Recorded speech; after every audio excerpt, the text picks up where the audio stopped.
সবজি কেনার চেষ্টা করতেছিলাম, তো সবজির মধ্যে ধুন্দুলটা নিছি আর হচ্ছে বেগুনটা নিছি।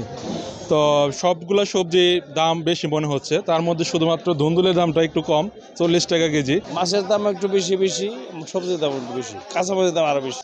আবার আশা দিতেছে আরো বাড়বে, বৃষ্টির পরে আরো বাড়বে।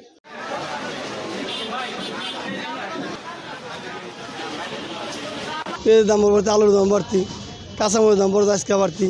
কারণ ওই যে বৃষ্টির জন্য আপনি অনেক দেখা যায় যে এই ফলনগুলো ক্ষতি হয়েছে। যেমন আপনি গাছের যে ফুলটা বেশি বৃষ্টি হলে গাছের ফুলটা আপনি কিন্তু ঝরে যায়, ঝরার পরে ফলন তারই থাকে না, যার জন্য আপনার ফলন কম, যার জন্য আপনার সবজির দামটা একটু বাড়তি।